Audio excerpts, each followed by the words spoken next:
Let's get some more perspectives on the emergence of young Nigerians on the political scene. And joining us live from our Abuja studio to discuss this is Executive Director, Yiega Africa, and co-convener, Not Too Young to Run, Mr. Samson Itodo. I want to thank you so much indeed for joining us on the news at 10 tonight.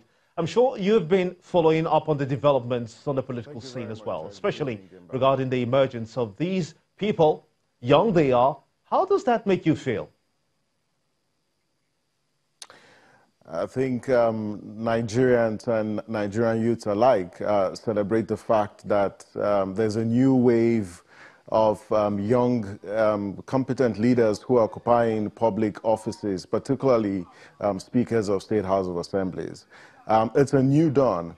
And for all of us who were part of the struggle to reduce the age for running for office, there was just one thing that was on our mind, and it's how do we change the leadership paradigm in Nigeria? How do we ensure that we've got young people who have character, who have competence, who have capacity, get into public office to deliver the accountable, the innovative and responsive leadership that we need, and we are so happy to see that in some states young people are emerging into leadership positions in the State House of Assemblies, and I'd like to use this opportunity to congratulate the Speaker in Plateau, in Zamfara, in Oyo, as well as Kwara State, and all the members of the State House of Assemblies for electing a young person to actually lead them. It tells you, like I saw on the screen moments ago, that the youths are here.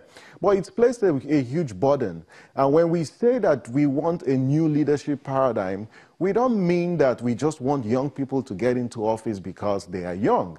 These young people have got some value that they bring to the leadership table. And we will see a new paradigm in legislative governance in this State House of Assemblies where you've seen young people, or even in the House of Reps where there are about 13 young people who are under 35 currently in the House of Representatives. So we celebrate, but this is, though unprecedented, but it's still a very minute figure, because there are just about 6% youth representation across the entire country, where you have over 1,558 elective offices that were contested for in the 2019 general elections. This is very, very small. We are getting there, but I'm glad that the country is beginning to see the value of getting young people with fresh ideas, with energy, with resilience, with creativity and innovation to just positively disrupt public governance.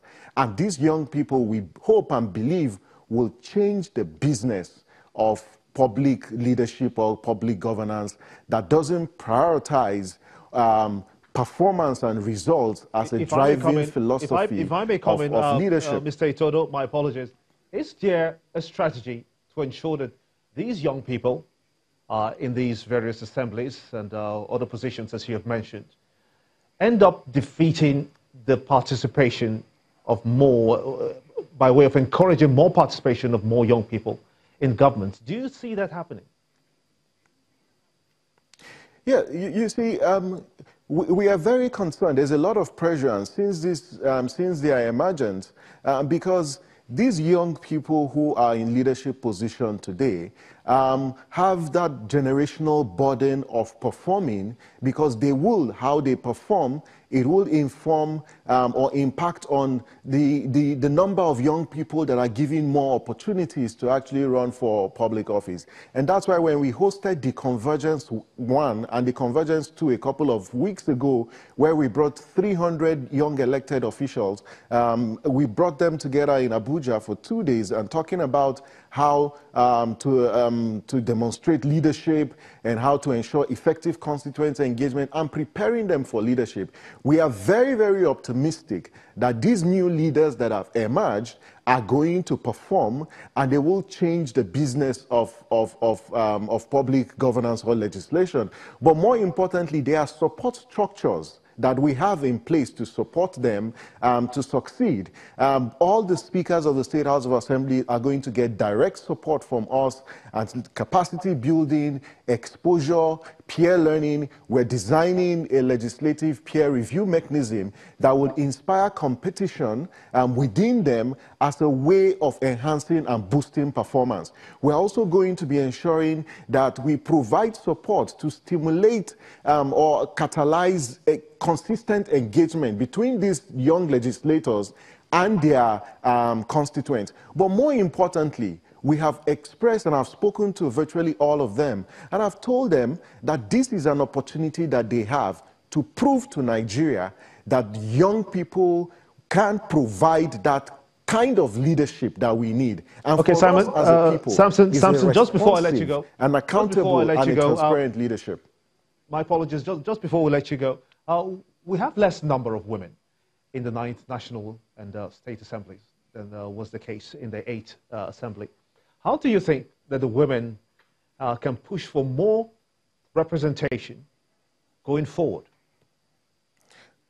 I don't think we have to wait for women to push for more representation. I think our political parties should bury their faces and their heads in shame with the number of women that got party nominations. A lot of women aspired to run for office. But how did the parties actually treat them? For some of them, they didn't avail them forms for purchase, or some of them were asked to bury their ambition because they are women. Political parties must understand that for you to make progress as a society or as an organization, you need to involve women. And that is why with the EU report and all the advocacy by different civil society organizations and stakeholders, the 9th Assembly has a responsibility to ensure that the Equal Opportunities Bill, as well as other legislations that encourage and increase women participation, are passed by this National Assembly. And that is a legacy that they must leave behind. The 8th Assembly failed, but this 9th Assembly has an opportunity to leave a lasting legacy by providing legislation that boosts and guarantee the participation of women and persons with disability in the political process. Executive Director, Yiaga Africa, and co-convener Not Too Young to Run, Mr. Samson Itodo. Many thanks indeed for talking to us here on the News at 10. A former NBA president, Mr. Olisa Agbakoba, wants the federal government to properly fund the prosecution of the war against corruption. He believes that the war against graft, as it's being prosecuted, is lacking a proper strategy. Mr. Agbakoba, a senior advocate of Nigeria, told our judiciary correspondent, Shola Shoele, that it will require at least 5 billion naira for the war to be won. We must have a strategy on tackling corruption. And it's not just about court cases. There are all sorts of things. But once that strategy is in place, then you unbundle the strategy and you unpack it and make sure that it fits into whatever relevant, packet.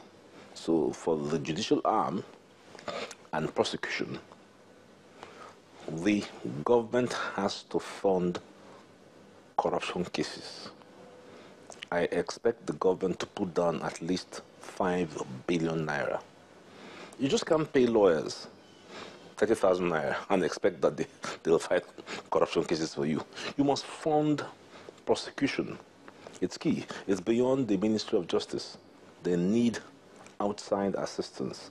So you must prepare to put down a budget to fight those cases. That's one. You must strengthen the prosecutorial process. The Egyptian ambassador to Nigeria, Ambassador Assem Hanafi El-Sifi, is calling on leaders in the African region to join forces in addressing the challenge of terrorism. The ambassador, who is speaking at an event to mark the 56th African Day celebration in Abuja, describes the increase in the number of internally displaced persons on the continent as worrisome. He's advocating the blocking of the finance and logistics base of the terrorists as a means of reducing attacks. It's the 56th African Day celebration, and members of the diplomatic community have converged here in the spirit of One Africa. The focus for this year's celebration is the rising spate of refugees, returnees, and internally displaced persons. The Egyptian ambassador to Nigeria is calling for a more holistic approach to solving the challenges confronting the African region. I'm delighted to see our continent making commendable strides towards sustainable development as enshrined in the adoption of Agenda 2063. Moreover, joint efforts are bearing fruits in resolving conflicts and problems that have long crippled African societies in their quest for stability. I also wish to highlight the importance of tapping into the amazing potentials of our human capital. In this respect, the role of Africa's dynamic youth and also the dividends of empowering women as pillars of our vision for a better Africa cannot be overlooked. The ambassador speaks with journalists, suggesting ways of reducing the activities of the terrorists. Radical groups are everywhere nowadays, resorting to violence. So we need to step up our development efforts. We need to step up our security and our law enforcement, and how to seize the financing of such terrorist groups, how to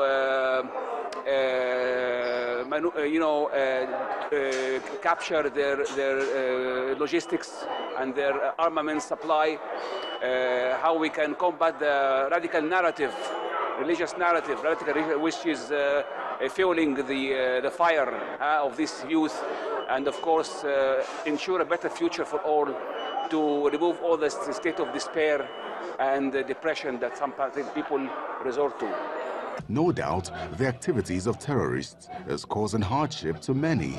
Hopefully, suggestions reached at gatherings like this will help solve the challenges of insecurity in Africa.